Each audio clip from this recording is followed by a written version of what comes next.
નમસ્કાર HX24 news ગુજરાતીમાં આપનું હાર્દિક સ્વાગત છે। દરરોજના બ્રેકિંગ સમાચાર જોવા માટે અમારી ચેનલ લાઇક, કમેન્ટ, શેર અને સબસ્ક્રાઇબ કરો। ચાલો જોઈએ આજના તાજા બ્રેકિંગ સમાચાર। વડાપ્રધાન શ્રી નરેન્દ્ર મોદીની આગામી જામનગર મુલાકાત સંદર્ભે નાયબ મુખ્યમંત્રી શ્રી હર્ષ સંઘવીના અધ્યક્ષસ્થાને ઉચ્ચસ્તરીય સમીક્ષા બેઠક યોજાઈ।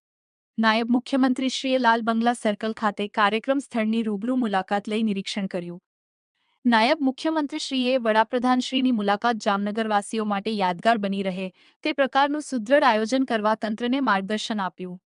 જામનગર તારીખ 8 વડાપ્રધાન શ્રી નરેન્દ્ર મોદીની આગામી જામનગર મુલાકાતને અનુલક્ષીને રાજ્યના નાયબ મુખ્યમંત્રી શ્રી હર્ષ સંઘવીના અધ્યક્ષસ્થાને કલેક્ટર કચેરી ખાતે ઉચ્ચસ્તરીય સમીક્ષા બેઠક યોજાઈ હતી।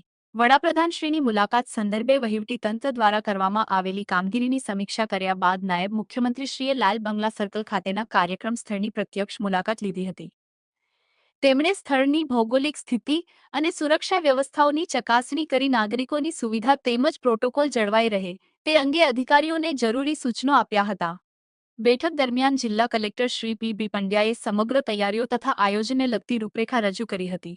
નાયબ મુખ્યમંત્રીશ્રીએ તંત્ર દ્વારા હાથ ધરાયેલ તૈયારીઓની સરાહના કરી હતી અને જણાવ્યું હતું કે વડાપ્રધાનશ્રી મુલાકાત યાદગાર બની રહે તે પ્રકારના વિવિધ આયોજનો હાથ ધરવા જોઈએ। તેમણે બેઠક વ્યવસ્થા, સાંસ્કૃતિક કાર્યક્રમો, નાગરિકો માટેની અન્ય આનુષંગિક સુવિધાઓ તેમજ વિવિધ જનલક્ષી અભિયાનો અસરકારક રીતે હાથ ધરવા પર ભાર મૂક્યો હતો।